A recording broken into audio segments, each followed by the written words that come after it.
Welcome to Healing Lives with Corey Gilbert, a podcast sponsored by the Healing Lives Center. Discover how to love and lead your family well and biblically. God created sex, marriage, and the family for our stewardship, growth, and benefit. My heart and passion is to teach, train, educate, and disciple Christians that want strong marriages and families. The Healing Lives Center has been serving Christians since the year 2000. Its mission is to be a center for sex, trauma, and marriage education and transformation, where we offer counseling, coaching, courses, and speaking services to you, your church, or ministry. Check us out at healinglives.com. Welcome. Today I have an amazing conversation with Jerry Dugan. Thank you so much for coming on. All right. Hey, Dr. G, thanks for having me on here. I'm call excited. You Dr. G, right? Yeah, Corey's great. Corey's great. I'm excited to have this conversation. You bring so much to the table and so much life experience, and I just look forward for our listeners to hear your story. So tell us a little bit about yourself and how you ended up as a podcaster and doing kind of what you do now. All right. Let's see. So the short version is way back. We'll go past the part where my parents met and had a child and all that stuff. So we'll go to college. I was a pre-med student because my mom had always told me, you're going to grow up, get good grades, be a doctor, join the army, be an officer in the army, because she's from Thailand. So all the rich people she ever knew who are American were officers in the army. And then, of course, her upbringing said that a doctor is the wealthiest in the world. So put the two together. If you're an American, you got to be an officer in the army and a doctor. Wow. That was her narrative view of the world. So my upbringing was a lot of, you're going to be a doctor kind of thing. And it just sounded cool in a family of like blue collar workers for those who had jobs. Those who didn't were on welfare. So it was just like, Jerry's going to be the doctor. And so yeah, there I was trying to live out somebody else's dream. I barely graduated as an undergrad with a Bachelor of Science in Chemistry Biology with, I think, a 2.1 GPA. Ooh. And I think that's because my faculty advisor applied a new rule instead of the one that was supposed to apply to me. And I just took the degree and I ran before the school changed their mind and before they questioned my faculty advisor. So Dr. Richmond, if you're hearing this, thank you so much. And I am so sorry when you saw the gift of teaching in me, I said something really dumb and didn't pursue that idea. But also, Dr. Richmond, know that my wife came along and she got the word into my head. Nice. Just like a decade later, but she did. So yeah, I left college, no money, not enough GPA to even apply for medical school, no money to even apply for that.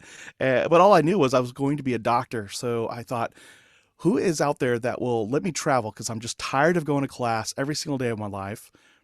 So who will pay for me to travel? Who will pay for me to learn how to do medical work and give me the experience in that field? So my choices really boiled down to the Air Force, the Navy, or the Army. And it was like just really dumb how I chose that. It was like Air Force was a no because I thought their uniforms were sissy. I don't know why. I'm sorry, Air Force guys. I've spent every year since just being jealous of you guys. I didn't join the Navy because I have this fear of two things: drowning and being eaten alive by a great white shark. Thanks to my dad, let me watch Jaws when I was 7. Thanks, Dad. And so I left the Army, and I was like, well, the Army's got over 200 years of experience creating trauma and receiving trauma. I wanted to be a trauma surgeon at the time, so I thought. So I joined the Army as a medic, did a tour in Germany. During that time, did a deployment to Kosovo, came back from Kosovo, met my wife. Her name's Olivia. We've been together for 21 years. It turns out when I came back from Kosovo, she was a soldier, brand new. And I was partnered up with her to teach her everything I learned from my deployment because it was before 9/11. Closest thing we had to war heroes were the guys who just came back from deployment. And so they're like, yeah, Dugan, you're going to be partnered with Morales. Teach her everything you learned in Kosovo. And I was like, wow, she's cute. So I looked for every excuse to spend time with her, to teach her everything I learned in Kosovo, which took about a week and a half to 2 weeks. And I was like, oh no, I did this too fast. What do I do now? And so I signed up for correspondence courses, which most people in the Army would sign up for these things to get extra points for promotion. Okay. I took these courses to have content to keep my wife engaged with me No, in these that's conversations where I'm teaching her what I awesome. learned on deployment. And my buddies who were deployed with me are listening to me like, we didn't do any of this stuff. What is he talking about? We didn't, but they never sold me out. I love these guys because, um, they could have been like, Dugan, we did none of that stuff. Stop lying. But they didn't. I think they figured out what I was doing. Um, when I finally made my move, my wife to be was like, "What took you so long?" And I'm like, "What do you mean?" And she was like, "I've been dropping hints for 3 months to let you know that I like you." And I Wow, was like, wow. "What?" I was like Guys are what? What? clueless. Guys are clueless. Yeah. We Oh are my clueless. gosh. Uh, I mean, just she tells her friends to this day all the different advances she made that I was oblivious to, Yeah. and so I asked her like, "Give me an example of a hint that you dropped." And she said, "Jerry, do you really think I wanted to know how to put up a field antenna or how to use infrared chem lights to mark a way for a landing zone?" I was like, I actually really thought you did. Oh, that's awesome. And she's like, no, I was looking for excuses to keep you talking. I was like, do you know I had to sign up for correspondence courses just to get stuff? And then I was like, I'd taken all the courses I could. So I was like grabbing like field manuals and just pulling out something I could teach her on the fly that sounded like I did it in Kosovo. Um, and so yeah. So we hit it off really well. We got married within the year. 9/11 happened. Um, I got restationed to Fort Benning. We had a child. She got out of the army though because there was, because of 9/11, there was this demand for her to send our son uh, to her family while we both deployed, and we didn't want to do that to our son. Yeah. So made a hard choice for her to just go ahead and leave the army, so at least one parent would be around all the time. Yeah. A couple of years, I actually think about a year later, we had Emma on the way. She was our daughter. She still is our daughter. Let me clarify. Um, and then I did a deployment to Iraq with Third Infantry Division, and after that, that was sort of the signal in 2003 that I probably should get out. It was just like on my heart that that deployment was kind of just turning me into a monster. It was bringing out the darker side of me, and I just something about my daughter being born while I was deployed uh, made me realize I didn't want my daughter to have any information come back to her that her dad was a monster. You Gotcha. know, um, and so it was like, okay, I got to get out of this, um, and so I did and became a civilian. First job out of the Army was as an education coordinator for a healthcare organization. Did that for a couple of years, had a bad boss come in. She fired me, plus four other people before me, all for dumb reasons. Became a real estate agent, almost lost our house a few times. Oh no. And it was during that time. Yeah, it was just because I got in at 2006, so right before that recession and that bubble busting in real estate. Yep. Uh, so my timing wasn't the best. It's kind of like leaving my job more recently and the news saying, "Hey, we got a recession." I'm like, "That's my timing for you." Yeah. Yep.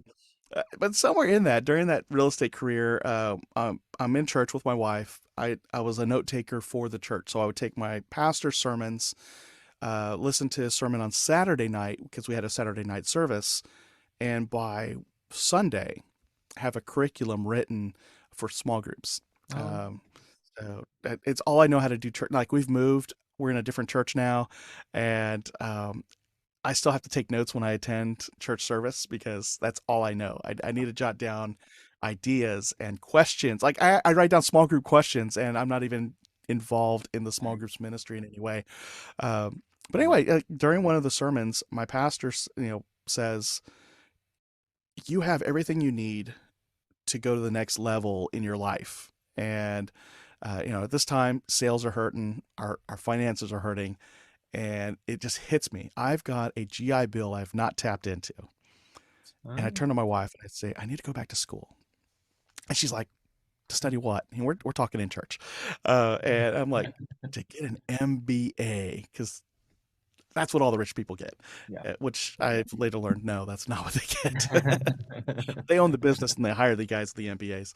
Um, And she just kind of looks at me, and she has what I refer to as like the Holy Spirit look on her face now, because I didn't know it before. Mhm. And she just said, "No, you need to get something in education." And I was getting ready to think, I was thinking to myself, like, what does she know? I know. And as soon as I thought that, it was almost like God said, "All right, you're Smack. being dumb again. Here you go." Yeah. And so he hits me with like all these moments in my life. Like I'm just seeing it replay like a Yep. montage. And it's like my doctor, Richmond, the faculty advisor at University of the Pacific, telling me when he's looking at my grades again, with a below 2.0 average again, like it was like the third or fourth semester in a row. And he says to me, maybe you should think about being an education major, because he was well aware that I was tutoring people getting A's and B's while I was pulling off an F in the class. So he knew the guy knows his stuff. Yeah. He does not want to be a doctor. He is sabotaging himself. He does not want to be a doctor, but that guy can teach, because I got people passing this class because of him. Um, Interesting. so yeah, so that's why I was apologizing to him earlier. Um, and then like in the army, I joined to be a medic, and every unit I was in, whether it was in training or in a combat unit, I got assigned the role of training others, whether it was my classmates or Neat. students.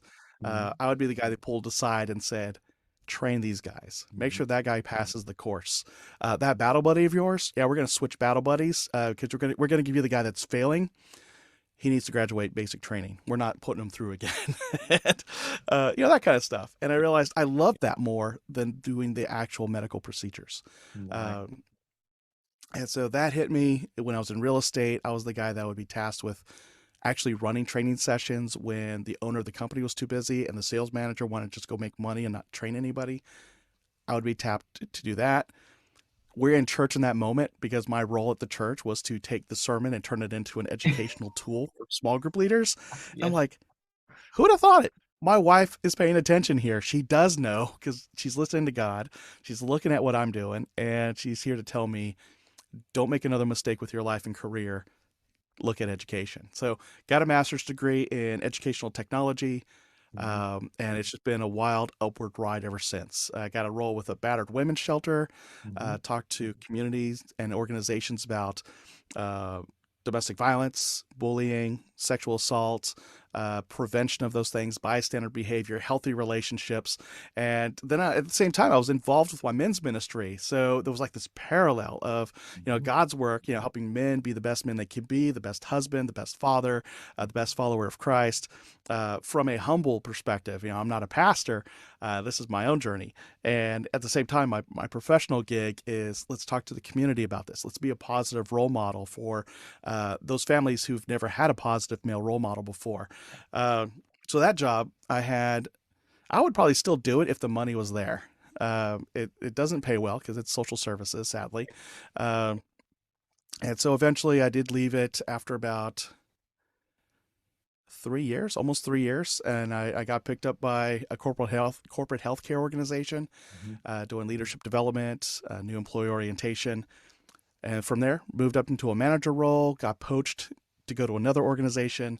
That's how I wound up in Dallas. 3 years later, I left the role, and during that time, when I was leaving, my wife and I decided take 3 months off, heal, think about what you want to do professionally, and then in January go after it. Whew. So, yeah, taking We're in 3 months January. off decided. Yeah, Yeah, we're in now it's January. now, like we're recording in January. Yeah, and so in that time, I decided I didn't want to go back to corporate America just yet. Mhm. Let's go write and publish a book. That should be out in the next, gosh, I think the end of February, early March, Nice. depending on how quickly production goes and how quickly I could pull together a launch team. Um, and yeah, I launched a company called BTR Impact. So, Mhm. helping servant leaders have impact at work, building their teams up through servant leadership, uh, good communication skills, building that team culture that they want to see in their organization, Mhm. but also to be able to pursue their careers or their business without losing their faith or their family or their health. And so that's what BTR Impact wants to accomplish, and it's also kind of the what do you call that? The uh, the business side of my podcast, Beyond the Rut. And during all this time, we're empty nesters. Our kids have gone off to college. Our son and our daughter are 21 and 19 now, and still blows my mind. My son can legally drink right there in front of me. I'm like, oh yeah, he's been an adult for a little while, Jerry. Say nothing. And BTR meaning Beyond the Rut. So BTR. Yes. Nice. Yeah. So where did that Yeah. Beyond the Rut come from? It was the result of 2 weeks of arguing among 3 friends. Seriously. So Beyond the Rut podcast started off with my friend Brandon. He was a pastor. He still is a pastor. And he still is my friend. And this was probably about 8 years ago. Approached myself and another friend, Sean. The 3 of us had worked in men's ministry together at a church we all attended at the same time. And then Sean and Brandon had kind of branched off to other churches, other towns. But Brandon said he was getting the same questions over and over from men at the end of every Sunday service. And that was, things like, how do I get my wife to appreciate me when I come home from work? How do I get my kids to pay attention to me, when I'm trying to give them life lessons that will help them thrive in life? But dad's too stupid to say the things the right way. Or he's like, they won't listen to me. Or it's like, you know what? I love my job. The pay is good. It provides a roof over our head, meals at the table, but it takes away from my family time. I'm missing birthdays. I'm missing milestones with my family, and it's because of this job, and I can't leave it. Or I can't seem to move ahead in my job or my career or business, and it's just eating us alive. I just feel stuck in life, and so Brandon just had it on his heart. Like, if we could just capture the answers to those questions and also share encouragement and hope for men specifically in their 30s and 40s who are married, they have children, they have all the boxes checked of what success should look like, but deep down inside they feel stuck in a rut. That's where Beyond the Rut came from. That they feel stuck in a rut, but we don't want to just get them out of their rut. We want them to make the changes necessary in their mindset and in their life plan so that they're living beyond that rut for the rest of their lives. So that's how Beyond the Rut came about. I love it. That's actually so true. And that's what I see as well. Like the amount of men that are just stuck spinning their wheels, or even don't care to spin their wheels. They're just kind of sitting there, like surviving, barely surviving. It's like, that's so important. And I love the way you just tied together. I mean, from work to relationship with their wife to their kids. How many men even their faith is just kind of, it's something that's just sitting there off to the side almost. It's not an active part of pursuit. So that's so important. Yeah, especially when they're under stress because of the work, not realizing.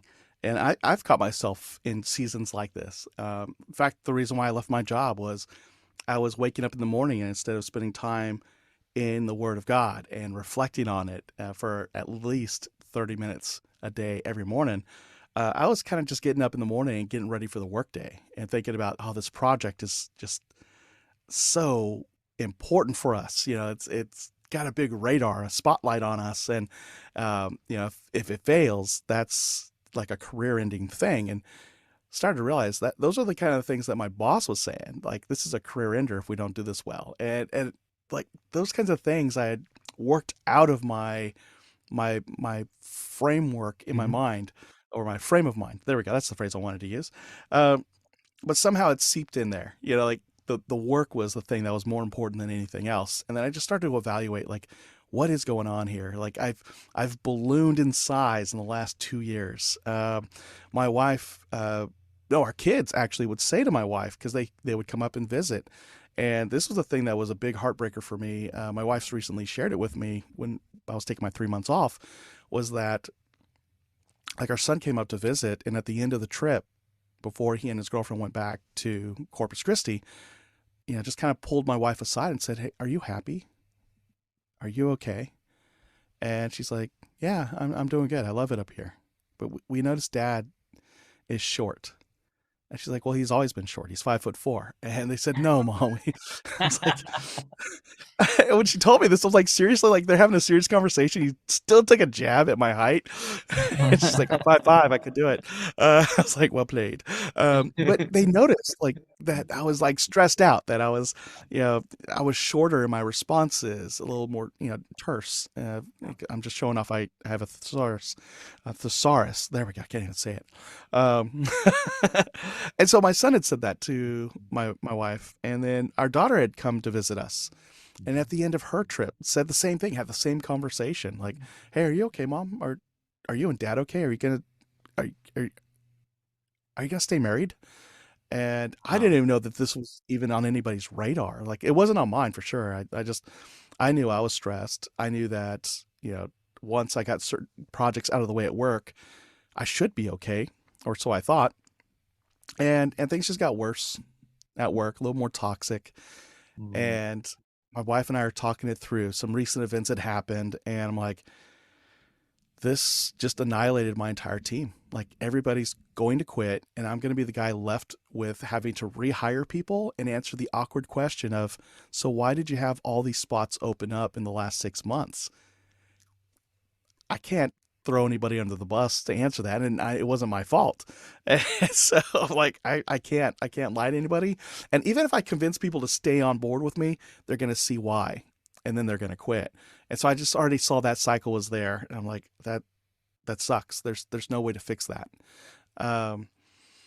And on top of that, my wife she just saw it too, and she said, you know what, just quit. Yeah.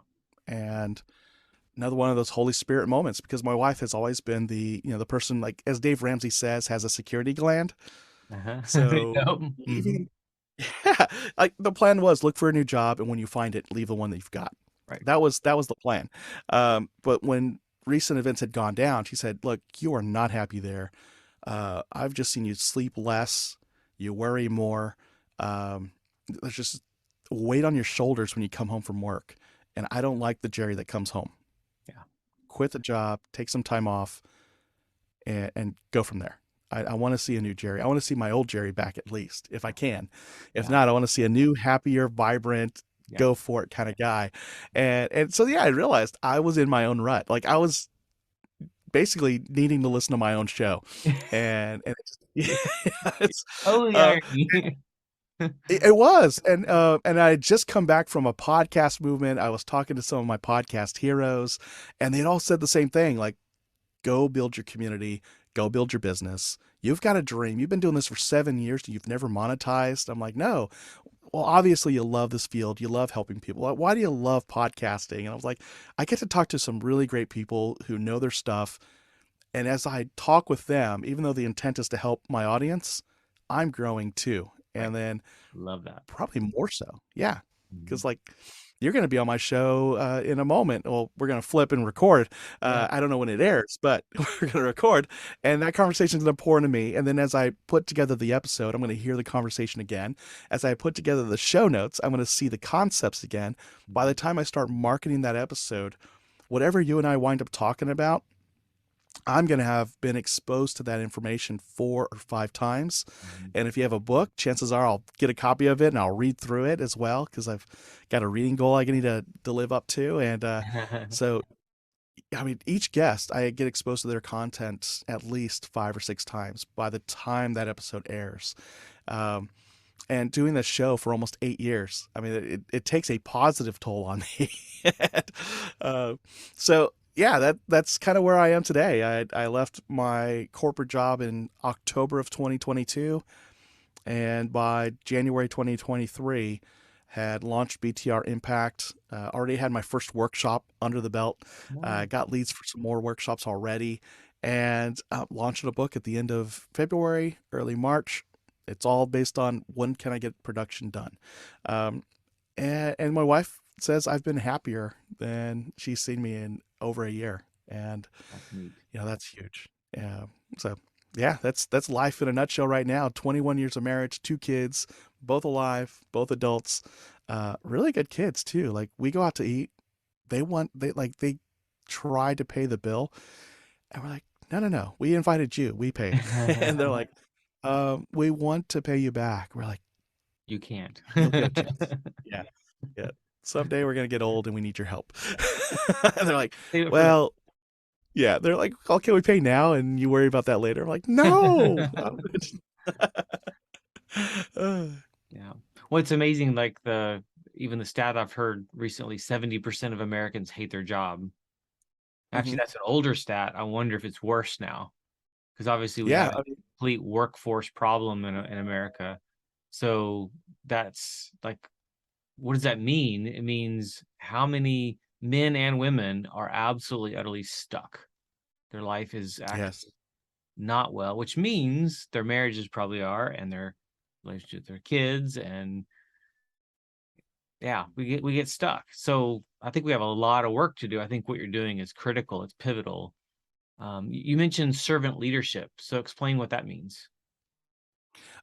It's in a sense, well, for me anyway, I first got exposed to that concept before I became a Christian. It was Okay. so, yeah. So I saw it from a military perspective Yeah. at first. So, Oh. you know, the idea that eaters eat last. Eaters? No, leaders eat last. Mm-hmm. Simon Sinek talks about it in one of his books. Actually, he has a book at the same title. But it really was the idea of like when you went to the chow hall, your squad leader made sure that you went first to get your food. And it's almost like, holding the door open for somebody in a sense. And you would see the soldier say, no, Sergeant so and so, you go first. And the sergeant would say, no, you go first. And I remember trying to be the nice guy. No, you go ahead. You got here first. You go. This is what I get for lollygagging. And finally, my friend, who was also my boss, he was like, Dugan, I am Sergeant Rubio during the day. My job is to make sure you are fed and ready for battle. You eat before I do, always. And if you want to change it, you go outrank me. And until then, Nice. you go first. Nice. And he was very stern about that. And I said, yes, Sergeant. Nice. And I turned around, got my food, and everybody was like, oh, Dugan got in trouble with your buddy. I'm like, he's Sergeant Rubio right now. We're professionals. And they're like, are you going to be mad at him? I'm like, no, because, 5 o'clock, we're back to being buddies. But he's right. From PT formation until the end of the day, he is Sergeant Rubio. If we're on mission, he's Sergeant Rubio. Yeah. And I'm not going to ever take advantage of that. And he knows that. But at the same time, he needs me to at least honor his role to take care of me as his soldier, as well as all the other soldiers that we've got. And so I learned it from him. I learned it from other non-commissioned officers I'd worked with. Even officers who used to be enlisted, they would do the same thing. Like before they took off for a meal, they would just turn and see if everybody had been fed, if they have their lunch schedule all figured out. Before we went on a mission, does everybody have their gear, their equipment? Does anybody need to go get more equipment? Uh,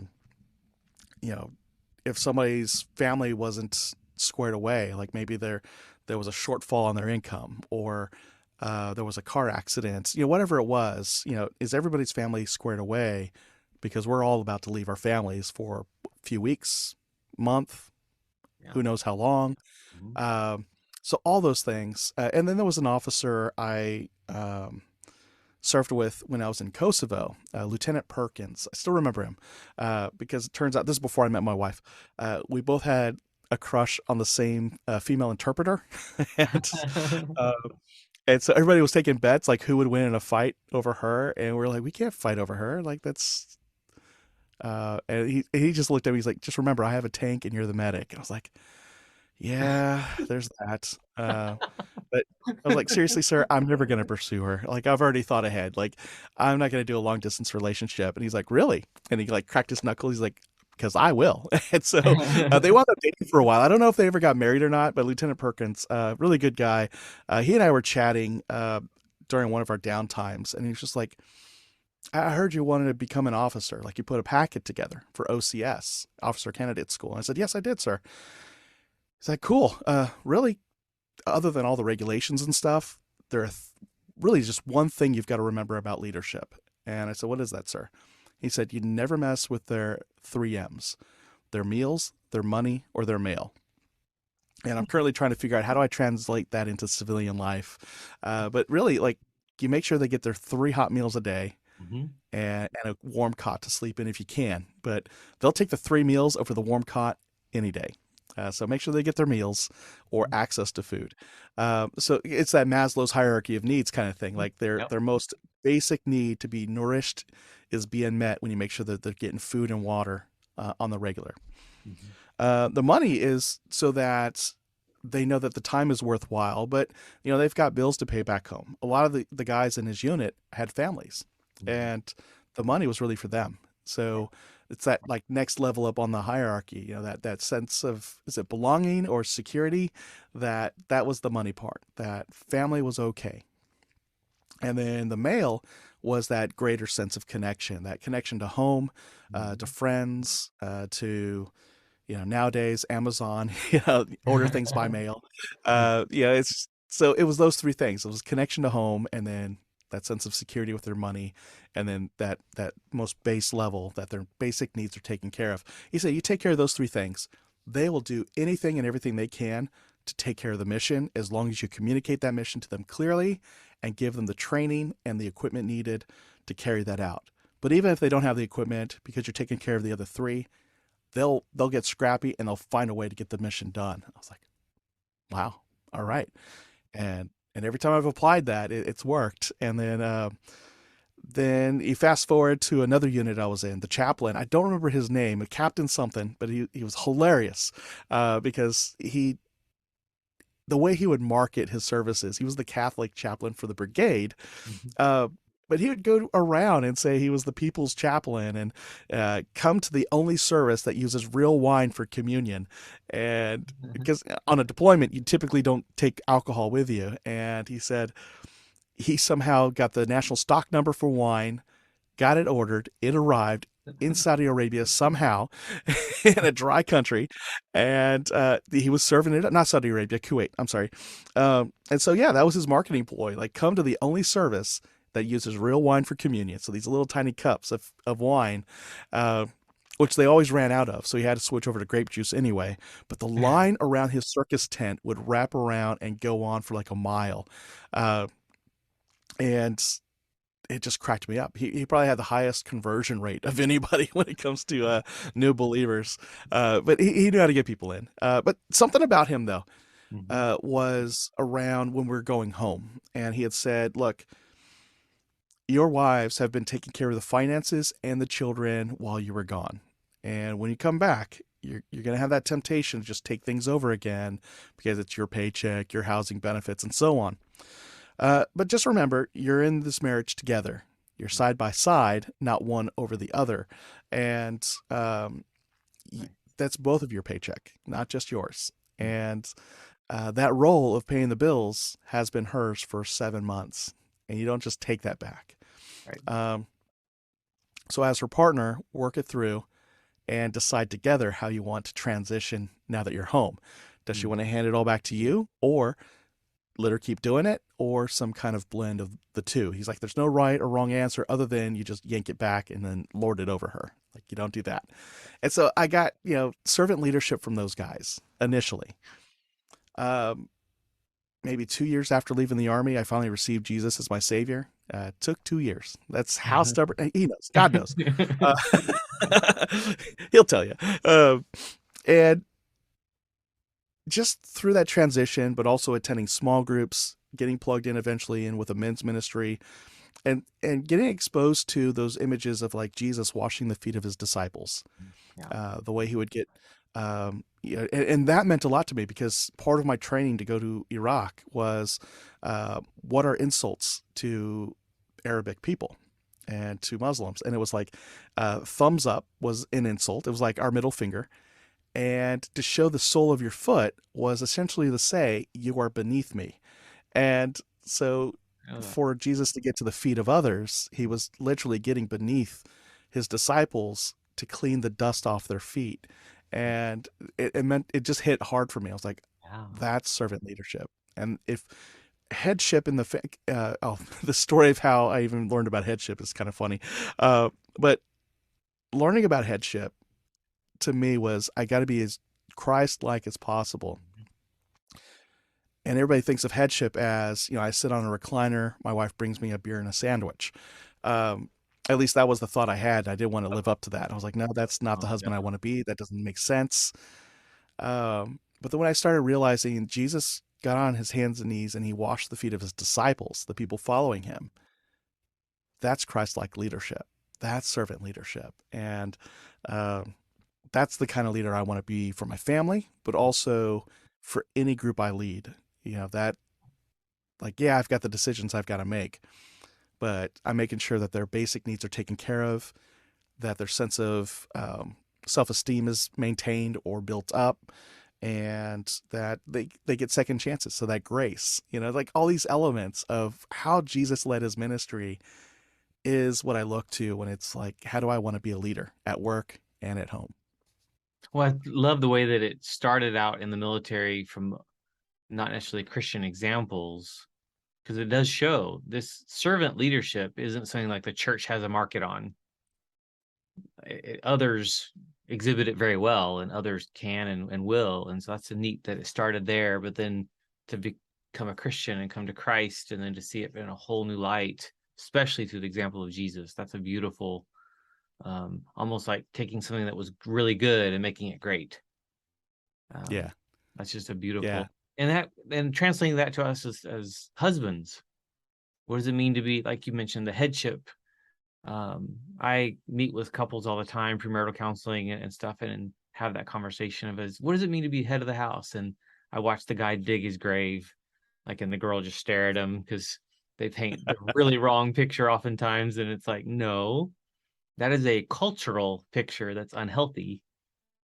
And it's like, you're both equal heirs at the foot of the cross. But at Judgment Day, husbands, you will be responsible for your family. And so it's one of putting yourself second. I love that picture you said of your sergeant saying, make sure everyone else is eaten first. That's a beautiful, beautiful picture. Because what if that one thing, nothing else, that one thing changed in our families in America, we would change the face of America. Like, it's not these huge, big shifts that need to happen. It's these little things that could change a whole community, a whole church, a whole city. Yeah.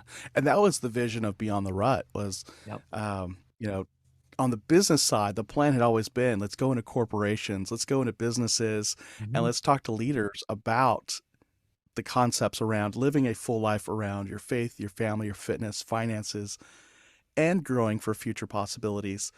Nice. However, let's kind of be on the down low about it, because we can't reach everybody just saying, hey, we're Christians, hire us, because then you don't get into the secular world. Right. But let's get into the secular world and let's convey Jesus's lessons on how to lead. And then we'll start connecting those dots, not just how you lead at the workplace, but what if you took this and applied it to home as well? And be like, what changes now? And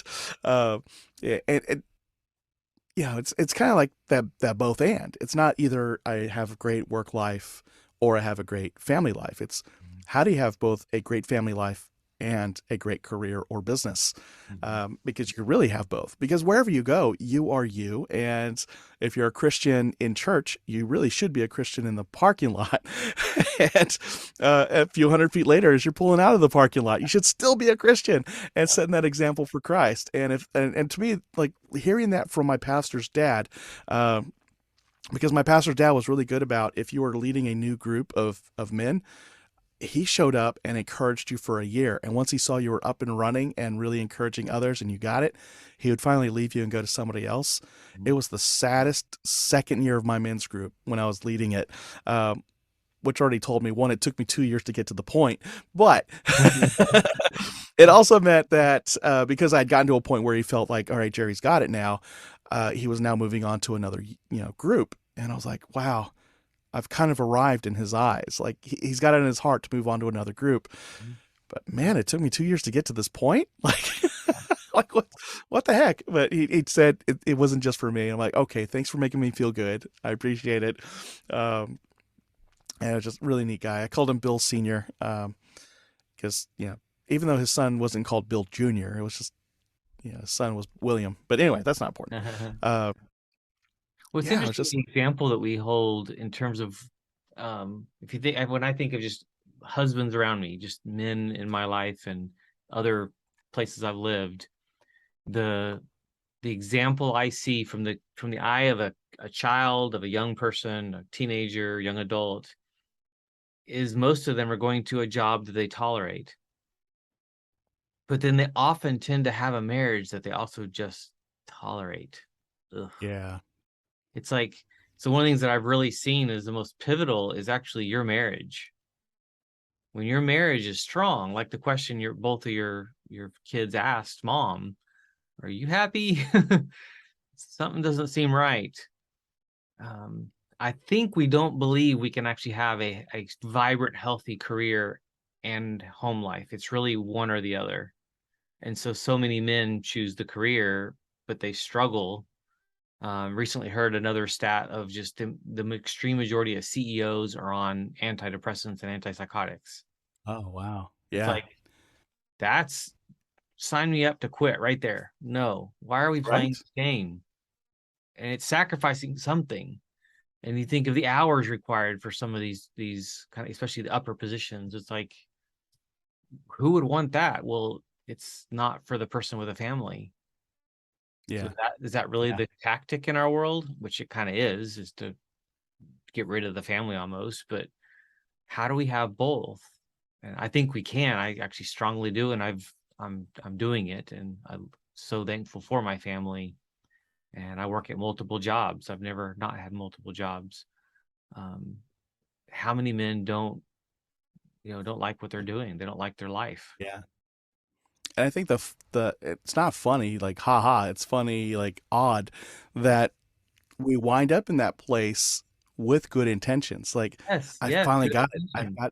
Mm-hmm. Yeah, I got the promotion. It's going to be Wow. a six-figure salary. We're going to be able to pay off all these bills. We're going to be able to go on that trip to Disney World. We're going to be able to go here. We could do this and that, and we could buy things now. And then within a few years, you're like trapped. Mm-hmm. It's like I have to go to work. Why? I'm now in debt. We bought a new house. Medical bills came in, and we weren't ready for it. It wiped out our savings. Whatever it is, there's a thing that happened, some kind of tragic event, and because we kind of swelled up our expenses to the new income, we're now trapped and financially, and we just have it in our minds like I still need to earn these things because that's what my family really wants. And it's sort of that lie we fall for, because if you talk to the family, what they really would rather have is dad to be home, Right. dad to show up to my little league games, dad to show up to my dance recital. If you're my daughter, I want my dad in the dance recital, and she's done that to me twice. Oh no.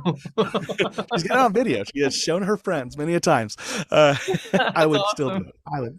Yeah, High school absolutely. too. Yeah, yeah. She's so if you have daughters, right? I have one daughter, yes. One, yeah. So she gets into high school dance, and she says, "Hey, Dad, we got a recital coming up. Got this number for you." It'd be so cool if you say yes and do it and just own it. That's awesome. They'll embarrass the heck out of you while you're up there, but Yeah, it's worth it. Yeah. that's awesome. Yep. I did the sprinkler on stage I and the love shopping cart because she was it. like, "All right, for 8 counts, you dads are gonna freestyle," and we're like, "Freestyle? What's freestyle?" And one dad, he's like, "I got this." He's like, and he could dance. We're like, "Oh man, that's freestyle." I don't think I can move like that anymore. What's going on? And so on video, I'm like doing the shopping cart, and then I'm doing the sprinkler. At some point, I do the is it floss? It was popular a few years ago because Yep. of Fortnite, and that got the crowd going because they didn't think a dad could do that. And my daughter was cool. Well, she was already cool, but That's awesome. just like doing things That's like the stuff that that to me. matters. That's what Yes, matters. yeah, 50 years from now, they're gonna remember that, not dad was at work. exactly. Yeah, my kids have no idea what my job titles have been for the last decade. Yep. I They have, remember they don't even growing know what I up, did in the army. I had no idea what my dad did. I knew we were in Yeah, ministry. I knew we were missionaries. I knew that I had no idea. And it's later as an adult, it's like, whoa, what my dad was doing was cool, but I yeah, couldn't. That they remember those moments of the time that they spent together. I know for us, my yeah. income went down a few years ago. I worked at 2 different universities and my contract went down, and we within I think it was 5 weeks had the house on the market and was selling it. because we were like, we are not going to be too tight where we can't live, because one of our values was all of our family lives in Texas and we live in Oregon, which means we have to be the ones to make the road trip and afford the road trip. And so we were not going to, so we downsized really fast and really quickly into a smaller house, into a smaller, different neighborhood, and don't regret it at all, because it allowed us to keep doing that road trips. And every family's got different values. Some of you, it's a certain sport, or it's a certain, or your music, it's something. So what we invest our time and money in, sad to say, especially as the dads, moms and dads, both of us are now kind of on that same place now with the dual career families, but your career isn't quite as important as you think it is. Mm-hmm. And it gets even worse when you go into ministry, where how many pastors, their kids are a mess. How many counselors, their marriages are a mess. And it's like, we need to really reassess priorities, beyond the rut. I love the title of your podcast. Because we've got a lot of work to do there. Yeah.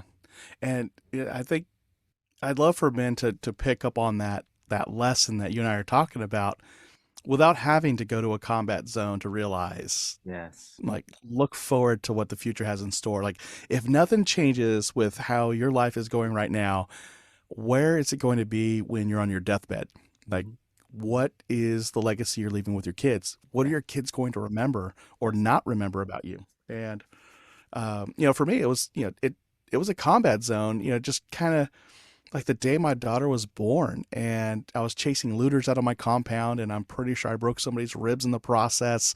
And later on, I was like burning their family's clothes, just the guys in the family, because it was like my third time seeing them in an hour in my compound. And one soldier came up to me and he's just like, "What are you doing to their clothes?" And he asked me just repeatedly, almost like Jesus asking Peter, "Do you love me?" Mm-hmm. That was the kid's tone to me, was, "Sergeant, what's the deal with their clothes?" Now, I wasn't a Christian at the time, but I was mad at this guy, not because he was challenging me. That was part of it.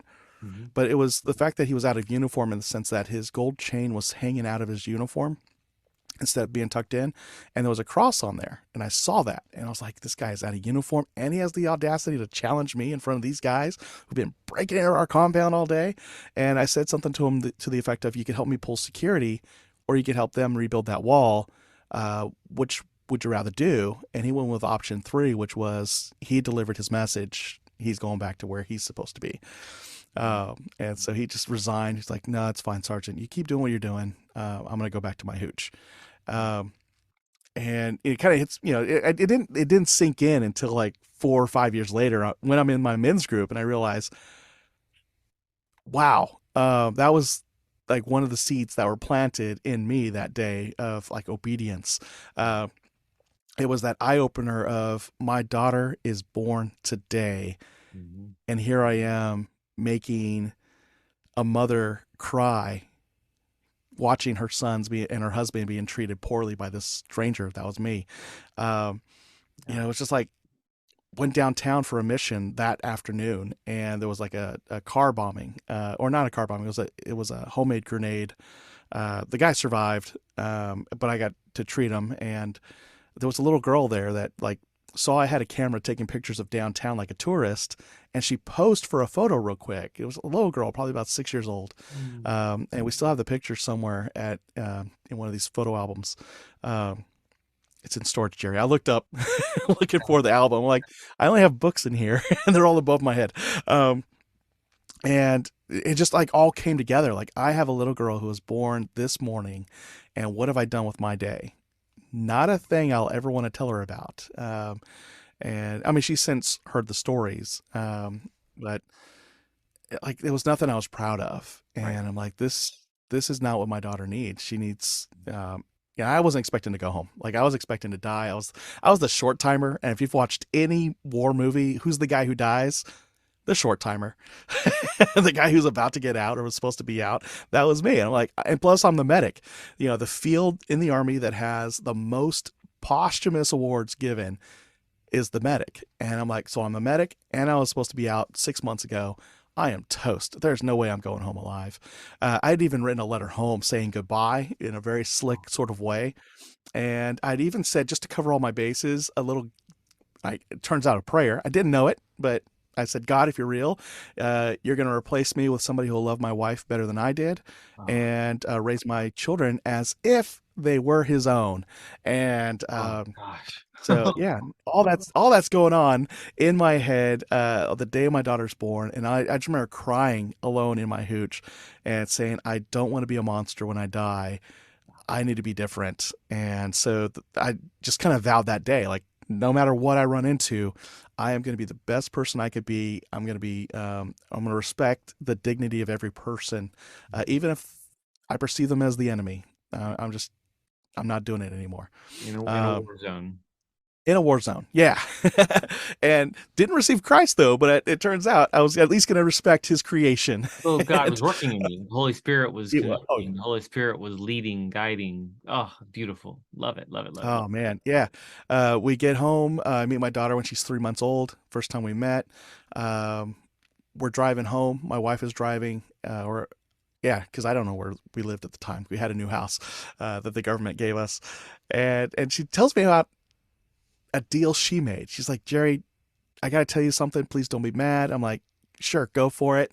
And she said, while you were gone, I know you're not very religious, but I was praying for you every single day. And I prayed, Jerry, that if God brought you home in one piece, I will get you to church, and the rest is up to Him. And you hear, it. and I'm wondering, will you go to church with me as soon as your parents go back to North Carolina and your brother goes back to California?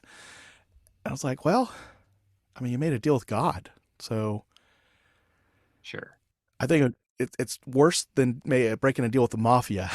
Like I don't, like I just gotta feel it. It's worse than breaking the deal with the mafia. So yes, I'll go to church with you.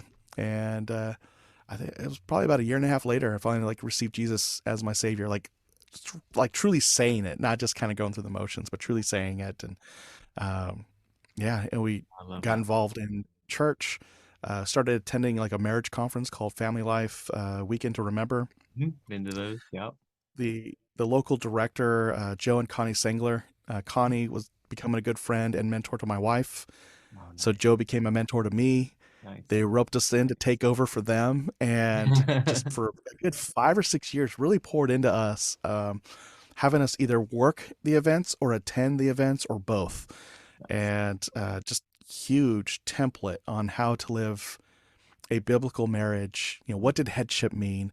Um, and somewhere in there was like my wife. This is, I think, the event I'm about to share with you is what spurred me on and compelled me to say, okay, I need to learn how to be a head of the family because clearly there's an expectation now I wasn't aware of. Mhm. And so I was working in real estate and I was working from home.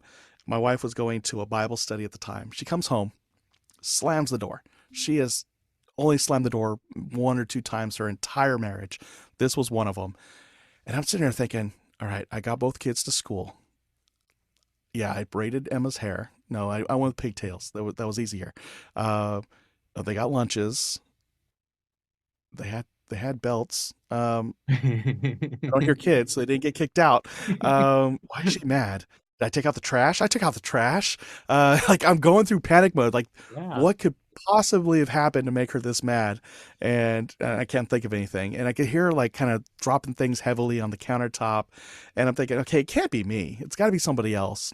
And so I was like, "Hey, Liv, are you okay?" And she comes storming into the bedroom where I was working from, and she's like, "No, I'm not okay." And I'm like, "Okay, what's going on?" And she said, "I'm supposed to submit to you." And I'm like, "What?" She's like, "They tell me at church, at this Bible group, I need to submit to you, and I know in my heart I'm not doing a great job of it, and I'm sorry." And I'm like, "Huh?" Like, what? Wait, I've never expected that from you. Where's this coming from? And so she like shows me the scriptures they were reading out of like Ephesians, and that's the only one I remember off the top of my head. and just the discussion that they had among the women's Bible group that she was in. And she said, on top of that, you're supposed to be the head of the family. And I'm like, okay, cool. But that makes me feel uncomfortable because I don't think I'm being a very good head of the family right now. We're late on the mortgage.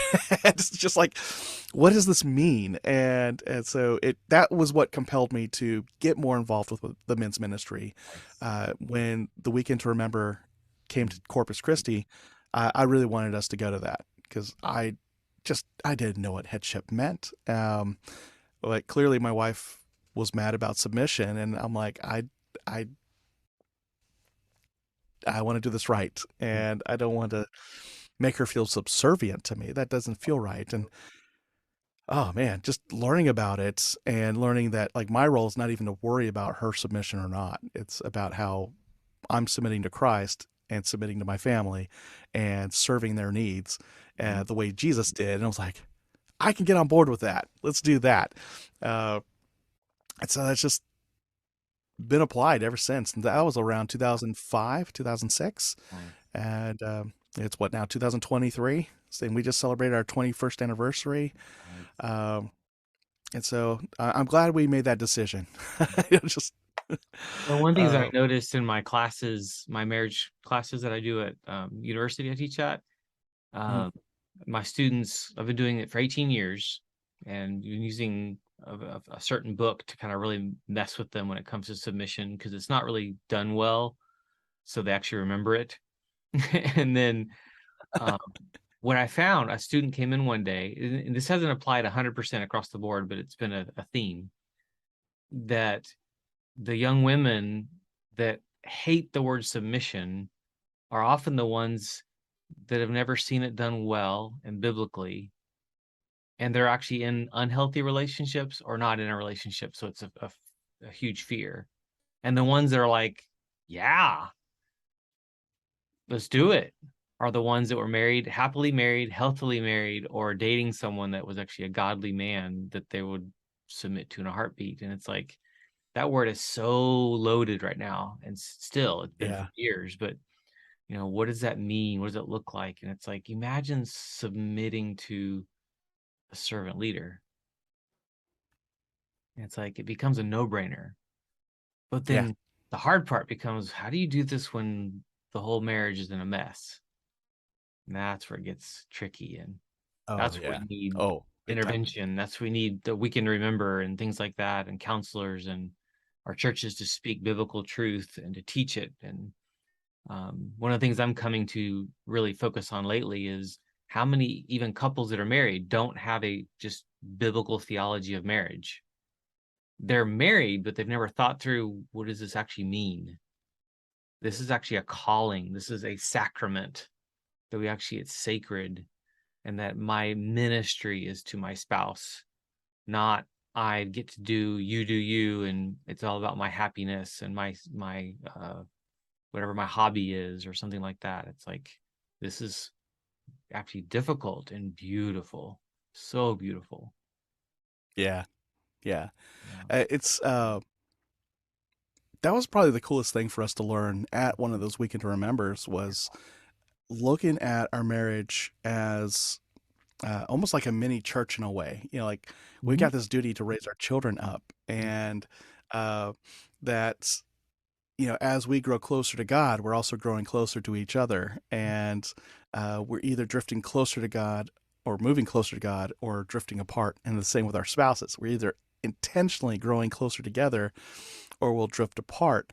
And those analogies, and then seeing the scripture to back it, and just really thinking about it was at one event. I don't know if it was at an event or just somebody else had said it, but for me, sharing with me that for me to kind of have the mindset that submission isn't as much of a duty bound thing as it is a response. And I was like, huh.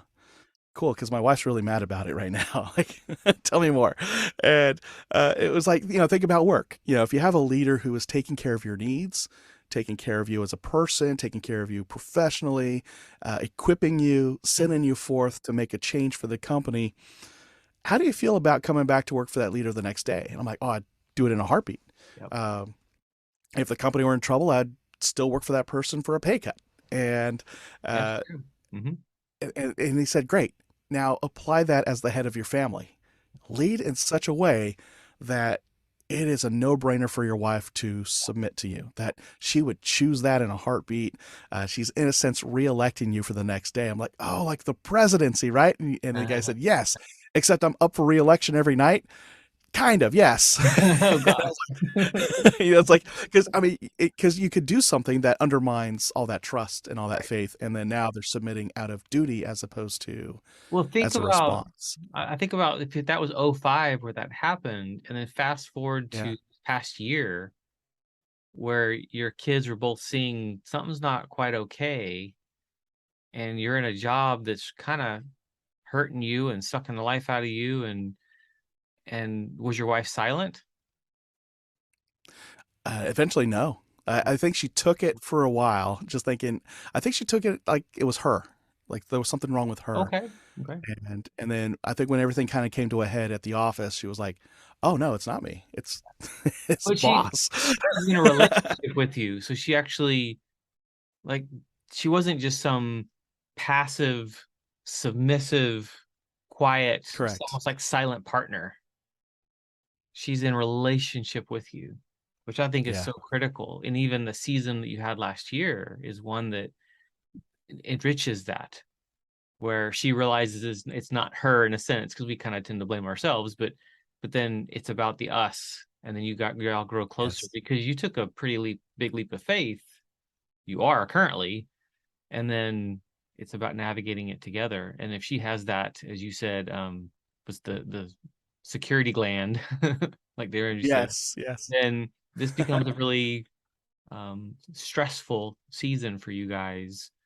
But you're leaning into the BTR Impact book launch coming up, and just all those things. I love it that you're going to be able to go to places that definitely I would never be able to go. I don't have corporate experience. I don't have.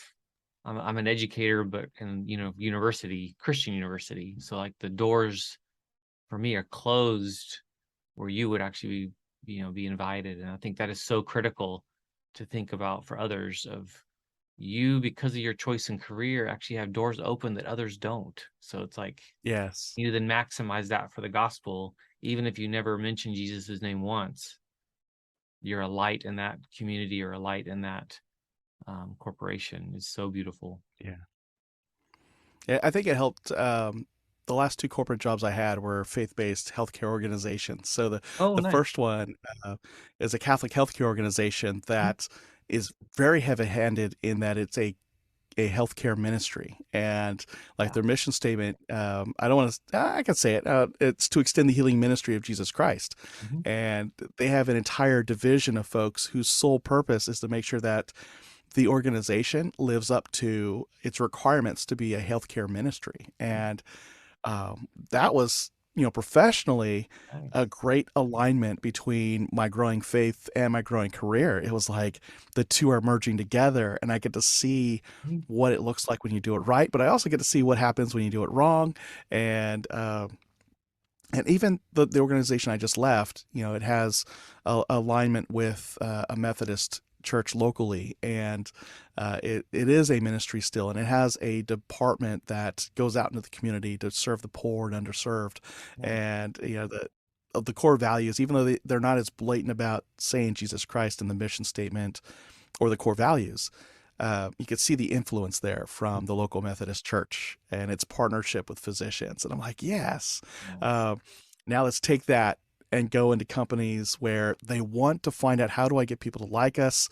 How do we get people to stay when people are quietly quitting and people are disengaging, and we need them to engage. And some folks are thinking we got to force everybody back into the office. Others are, maybe we just throw more money at them, Yeah. and in some sense, maybe it's a blend of those three M's I mentioned way back when we first started talking. Yep. Their meals, their money, and their mail. Yep. There's some combination of that they're looking for today, thanks to the pandemic. We got to work from home again for the first time since the the Industrial Revolution. Yep, When we true. were working from home on our farms or in our shops, and our kids were by our side as we were doing the bread for the day or the meat for the deli, and or prepping something to go to market. Yep. And then the Industrial Revolution took at least the men out of the homes. Wars would do that. Yep. And then, as time grew, you have both parents leaving the home. So it's like, who's raising the kids? Who's raising the next generation? And this pandemic comes along and forces everybody back inside. And it's like, wow. And some parents are like, wow, I got to be with my children while they were in school, and I got to be a part of their education. I got to do this. We got to cut out early because we got our work done, and we would go to like shopping at 3:00 instead of 7 p.m. And, life was just good. We did more vacations. We were working while we were on the road. And now we got to go back. I don't want to go back. I liked this. And I think a lot of folks have reconnected with family and reconnected with each other in a way. Well, there were also a lot of people who felt isolated. Right. And so it's kind of it's a whole new world out there. And But I hope what technology, I we think. do, I hope what we do is we look at what we went through the last few years and learn from it. Yes. Not got to get back to what it was before. It's like we need to learn from it for all the way companies work, the way education works, the way everything is run, the way your home is run. Yeah. So no, we're in that process. We can't remember.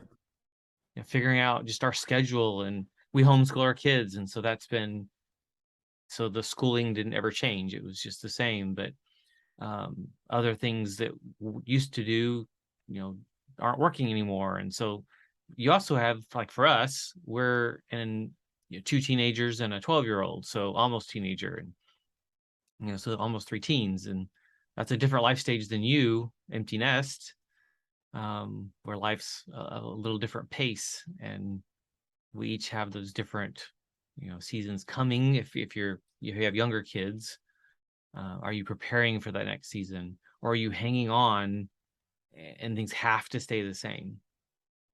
That one of those key words I think there is that flexibility. Are we able to be flexible when life happens, when a diagnosis happens, when a financial situation happens? So, well, this has been really, really, really encouraging. I love talking with you. So great, Jerry. Awesome. I hope I was cohesive enough for everybody. Yes. Your website is beyondtherut.com, right? Beyondtherut.com. Yes. And the Beyond the Rut podcast. And if you want to go to, I think it was beyondtherut.com/ what was the / goals? Goals. Goals. Yes. So I'm a huge fan of written goals. I've had a written goal of some kind since I was 14 years old. Nice. When I told my extended family I was going to do something to change the trajectory of the family.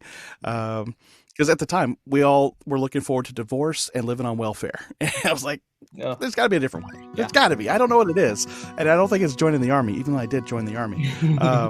So a big fan of written goals. If you don't have them, beyondtherut.com/goals. It's a free workbook. I finally figured out how to make it fillable, and you can save it, and you've got it digitally. You can print it off, Nice. All that good stuff. Wonderful. Yeah. Great. Wonderful conversation. Look forward to further conversations with you. Awesome. Sounds good. Thank you. Thanks for coming on.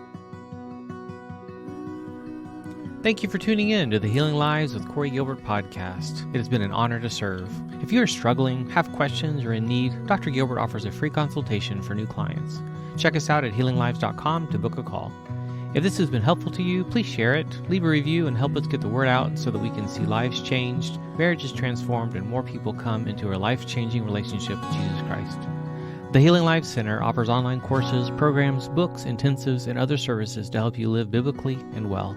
Discover more resources on YouTube and in Dr. Gilbert's Healing Marriage Facebook group, The Healing Marriage.